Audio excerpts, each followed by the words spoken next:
नमस्कार और welcome to world affairs. मैं हूं प्रशांत धवन। हार्पून मिसाइल ये भारत को बहुत ही जल्द मिल जाएगा। यूएस ने फाइनली अप्रूव कर दी है sale of harpoon missile to India. Interesting बात यह है कि एक टाइम पर यूएसए ने यही हार्पून मिसाइल से हिट किया था एक इंडियन शिप को। ना बताऊंगा आप सबको इसके बारे में।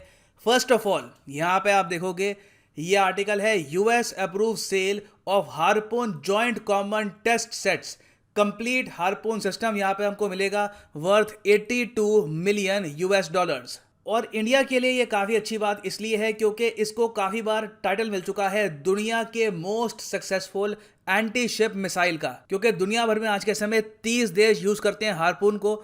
और ये मिसाइल एक्चुअली डेवलप कर लिया था यूएसए ने लेट 1970s में, 1980s में बहुत सी कंट्रीज ने इसको परचेज किया।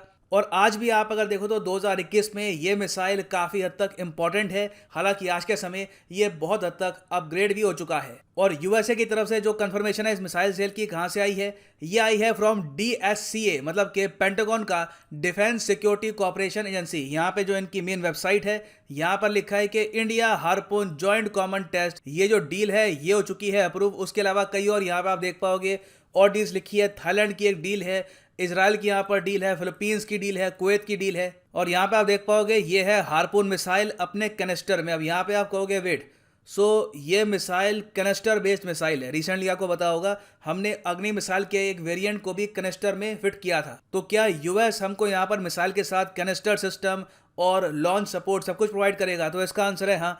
यूएस ने यहाँ पर यह कहा है कि ये लोग देंगे यहाँ पर कैनिस्टर, उसके अलावा पर्सनल ट्रेनिंग। यूएस के जो पर्सनल है, मिलिट्री पर्सनल, ये इंडिया में आएंगे, हमको प्रॉपर ट्रेनिंग देंगे। यहाँ पर स्पेयर पार्ट्स, मेंटेनेंस सर्विस ये सब प्रोवाइड की जाएंगी।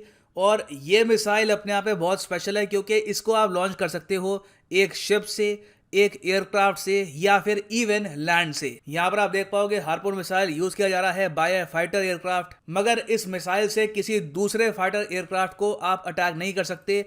इसका प्राइमरी जो टारगेट होगा वो होगा एक शिप या फिर सबमरीन। और ये मिसाइल इंडिया परचेज कैसे कर पाया है, इसके पीछे बहुत ही बड़ा रीजन है पीएम मोदी की 2016 की यूएस विजिट, जब यूएस ने रिकॉग्नाइज किया था इंडिया को as a major defence partner. इसी बेसिस पे आज के समय इंडिया परचेज कर रहा है हार्पून मिसाइल को फ्रॉम द यूएस। और इस मिसाइल की रेंज कितनी है? देखिए रेंज है इस मिसाइल की 90 से लेकर 240 किलोमीटर्स। यूएसए इसको यूज कर रहा है सिंस 1977, मगर यूएस के अलावा कई और देश हैं आज के समय जो हार्पून को यूज करते हैं। For example Australia, Germany use करता है इसको, ईरान और इजराइल दोनों इसको यूज करते हैं। जी हाँ, ईरान तक भी ये मिसाइल पहुंच गया था, पोलैंड, उसके अलावा पाकिस्तान भी एक यूजर है इस मिसाइल का, टर्की भी इसको यूज करता है। अब यहाँ पे आप पूछेंगे वेट, पाकिस्तान को ये मिसाइल कब मिला? तो इसका आंसर है 1980s में।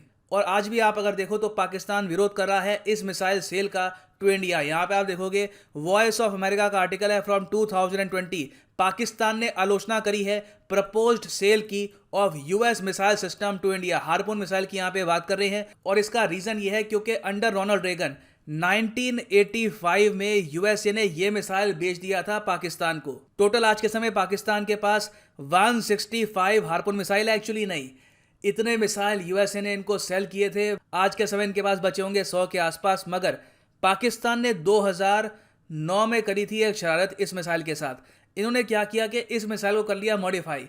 ये यूएस के एग्रीमेंट की एक वॉयलेशन थी कि आप एक मिसाइल लो, उसकी रेंज, जो उसका यहाँ पे मैकेनिक्स है, जिस तरीके से वो मिसाइल काम करता है, उसको फंडामेंटली चेंज कर दो अपनी नीड्स को सूट करने के लिए। तो ये पाकिस्तान ने कर दिया था यूएस की परमिशन के बिना 2009 में। और यूएसए ने उस वक्त ये कहा था कि harpoon missile modification by Pakistan ये एक बहुत ही सीरियस मैटर है।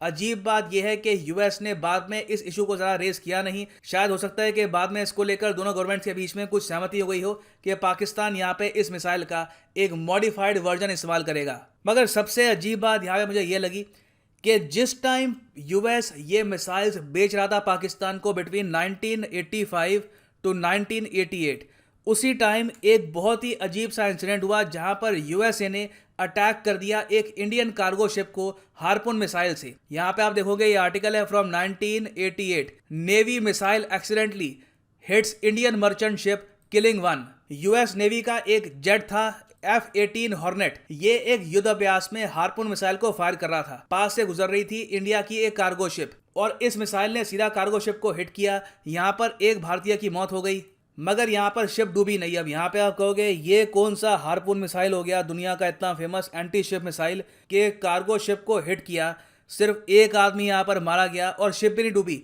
देखिए इसका रीज़न यहाँ पर यह है कि युद्ध अभ्यास के टाइम में ज़्यादातर जो मिसाइल्स ये लोग फायर करते हैं उसमें एक्सप्लोसिव्स नहीं होते, उसमें विस्फोटक माउंट नहीं कर रखी होते इन्होंने।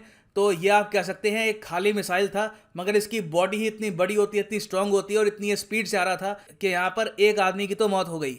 और यूएस ने बाद में इसको लेकर रिग्रेट भी जताया, वी आर सॉरी कि हमारे एक्सीडेंट की वजह से आपकी शिप को ये डैमेज फेस करना पड़ा। मगर उस टाइम इंडिया में जो ये अटैक था इसको बहुत ज़्यादा स्केप्टिसिज्म के साथ देखा जा रहा था, लोग काफ़ी हद तक शक कर रहे थे, क्योंकि ये वो दौर था जब यूएसएसआर काफ़ी हद तक वजूद में था और कोल्ड वॉर बिल्कुल अपनी पीक पर थी।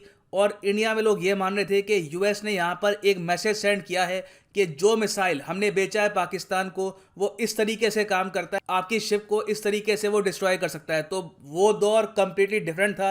ऑफ कोर्स हम यहाँ पे बात कर रहे हैं कई दशकों पुरानी बात की, और इसलिए मैंने बहुत बार ये कहा है कि in geopolitics no permanent friends no permanent enemies. जो देश एक बार को हमारी कार्गो शिप को अटैक करता था विद हार्पून मिसाइल, वही देश आज के समय हमको हार्पून मिसाइल बेच रहा है और ये कह रहा है कि इंडिया के हाथ में हार्पून मिसाइल अगर आ गया तो इससे रीजन में जो स्टेबिलिटी है ये काफ़ी हद तक इंप्रूव होगी। This is geopolitics for you. और फाइनली यहाँ पर मैं ये भी ऐड कर दूं कि आप किसी भी एग्जाम की तैयारी कर रहे हैं, चाहे UPSC, SSC, bank, any examination, simply जाओ unacademy.com पे, choose the exam of your choice. For example अगर आपको प्रिपेयर करना है for UPSC, simply click on UPSC get subscription और यहाँ पे आप परचेज कर सकते हैं प्लस या फिर आइकॉनिक कोर्स। ना आइकॉनिक कोर्स खास इसलिए है क्योंकि यहाँ पे आपको मिलता है एक पर्सनल कोच।